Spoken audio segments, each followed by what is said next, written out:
আসসালামু আলাইকুম। রান্নাঘর থেকে সবাইকে স্বাগতম। আশা করি আল্লাহর রহমতে আপনারা যে যেখানে আছেন খুবই ভালো আছেন। আজকে আমি সুজির হালুয়া রান্না করব, তো সেটা আপনাদের সাথে শেয়ার করব। আসলে সুজির হালুয়াটা আপনি রুটি বা পরোটা দিয়ে অনেক অনেক মজা লাগে খেতে। তো আজকে চিন্তা করলাম বাসায় সুজির হালুয়া রান্না করব।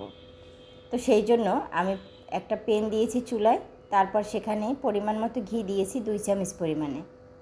ঘিটা যখন হালকা গরম হয়ে আসবে ওই মুহূর্তে আমি সুজিটা দিয়ে দেবো। এখানে আমি সুজি নিয়েছি 1 কাপ পরিমাণে। 1 কাপ সুজি আমি এভাবে সুন্দরভাবে দিয়ে নেড়ে চেড়ে নিচ্ছি। সুজিটা হালকাভাবে একেবারে সুন্দরভাবে এটা ভেজে নিতে হবে, তবে পুড়ে না যায়। আমার সুজিটা কিন্তু অলরেডি হয়ে গেছে ভাজা। এখন এই মুহূর্তে আমি দুধ এখানে অ্যাড করে দিব। তবে আমি এখানে 1 কাপ সুজি নিয়েছি, তার মধ্যে আমি দুধ দিয়েছি 2 কাপ পরিমাণে।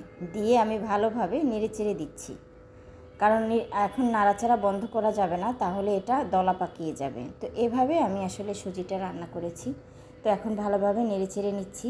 আমি কিন্তু একবারের জন্য হাত উঠাই নাই, কারণ হচ্ছে এটা যত আপনি নাড়াচাড়া করতে থাকবেন দেখবেন যে সুজিটা ততই ভালো হবে। এখন এখানে আমি পরিমাণ মতো চিনিটা অ্যাড করে দিয়েছি।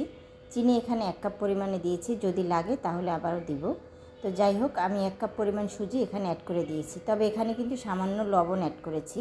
লবণটা যদি দেন তাহলে দেখবেন মিষ্টিটার স্বাদ আরও বেশি মিষ্টি লাগবে বা ভালো লাগবে খেতে। দুধ দিয়ে সুজি রান্না করলে আসলে সুজিটা খেতে সেরকম মজা লাগে। এই হালুয়াটা আপনারা যদি পারেন চেষ্টা করবেন সুজির হালুয়াটা দুধ দিয়ে রান্না করতে, তাহলে দেখবেন খাবারটা বেশি স্বাদ আসে। আর এমনি পানি দিয়েও রান্না করা যায়, তবে সবচেয়ে ভালো হয় দুধ দিয়ে। দুধ দিলে আপনার হালুয়াটা খেতে বেশি মজা লাগে। এখানে আমি কিছু বাদাম অ্যাড করে দিয়েছি, অল্প কিছু বাদাম সেটা এখানে দিয়ে দিয়েছি। এখন দিয়ে ভালোভাবে অনবরত নাড়তে হবে। এরকম নাড়তে নাড়তে আপনারা দেখবেন যে একদম সুন্দর হয়ে গেছে, প্রায় কিন্তু হয়ে গেছে। আর বেশি একটা আমি চুলায় রাখবো না, একদম আঠালো একটা ভাব এসে গেছে। তো আর একটু নাড়াচাড়া করে আমি উঠিয়ে ফেলবো। আসলে সুজির হালুয়াটা রান্না করতে তেমন একটা সময় লাগে না, খুব কম সময়ের মধ্যেই আপনি এটা রান্না করতে পারবেন।